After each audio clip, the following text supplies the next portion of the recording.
talking to Trooper GBurke, and he is to give us some information in reference to the life and times of a United States colored trooper. And Gary, let's have you to talk about your situation when you first became involved with the war itself, coming out of the situation of, I'm not sure whether you were a slave or whatever, but talk about your situation. Oh, freedom, oh, freedom, oh, freedom over me. And before I be a slave, I'll be buried in my grave and go home to my Lord and be free.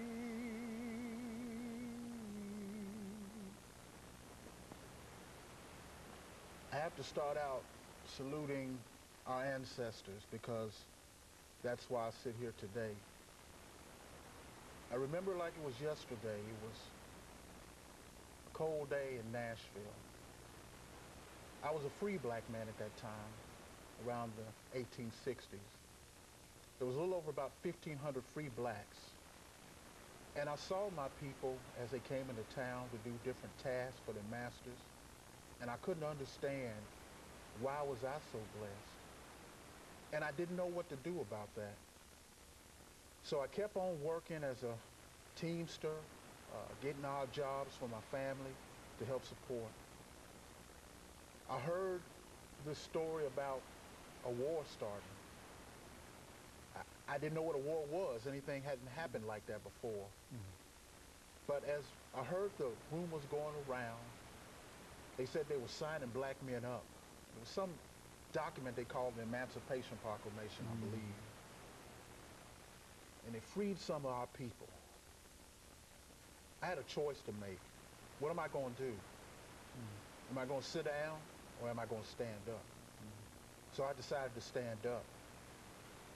Around Nashville at that time, the talk was about the Union soldiers might be coming too, and they started marching into town around 1862, and they were building this fort called Fort Negley, I believe. I remember it was a Sunday morning. My sister and I were in church. We were getting our praise, thanking God for our freedom. And then the door swung wide open. And here come these men in blue suits coming in with guns, taking us all out. They marched us to this place they affectionately called St. Cloud Hill. Today they call it Fort Negley. Well, they forced us in these work groups. They called us contraband, I believe is the name that they used.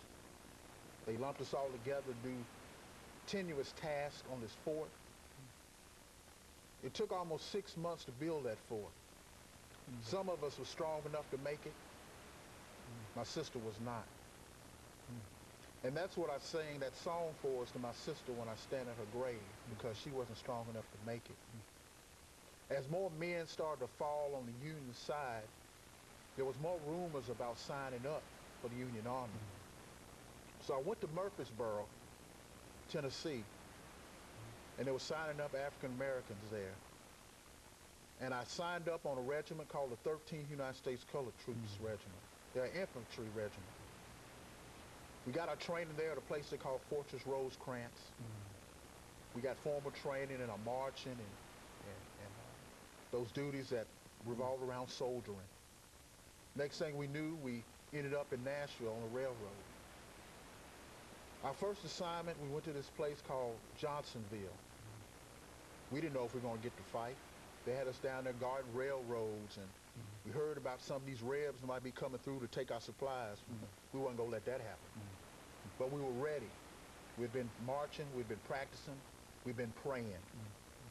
Well, around about that time, I believe General Nathan Bedford Forrest came through with some of his raiders and tried to attack us, but we repelled them back, and we were able to keep forming together.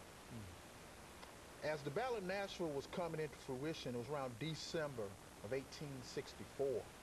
Came back to Nashville. On the 15th, it was a cold, foggy, inclement day. Our generals, our leaders at that time, wanted to march us in formation early, about 6 a.m., try to surprise the Rebs. We marched down the Murfreesboro Turnpike. There's this place today they call Granbury's Lunette. General Granbury was a general who was killed in the Battle of Franklin right before they got to Nashville, so his men were already angry. When he saw those U.S. colored troops marching, oh, they were mad. Former slaves wearing uniforms like gentlemen, carrying guns, they didn't like that at all. Well, our leadership led us poorly. We were starting to get ambushed. We jumped in this place called the Railroad Cut. They picked us off like we were in a barrel. It was horrific sights. They used something called canisters. I think today if you used a coffee can, it was full of these bullets they call mini balls, like I'm holding right here. They would just fly out and just rip flesh to shreds. It was a horrific sight. But we didn't turn back. The next day, we regrouped. We marched to a place called Peach Orchard Hill. It's the home of Judge John Overton at Travelers Rest Plantation. I believe we marched into freedom that day. As we marched, there were 5 color bearers, which I am one. That's the one who has the honor to carry the flag. 5 of them were killed before I got a chance to get to the top. Bullets flying left and right. I was able to wave it as I was at the top, but they later pushed us back. And as we regrouped, we had more support from other regiments. We ultimately won the Battle of Nashville. I think about the words that our great emancipation, our great emancipator Frederick Douglass said, that once let the black man get the letters U.S. upon his person, let him get eagle on his bullet, on his buttons, musket on his shoulder, bullets in his pocket, and there is no force on earth that can deny his right to citizenship. That's what Frederick Douglass said. And of course, let me take this the second commercial break, and then we'll come back and we'll continue our narrative here. And we'll be back with our audience following this very, very short commercial break.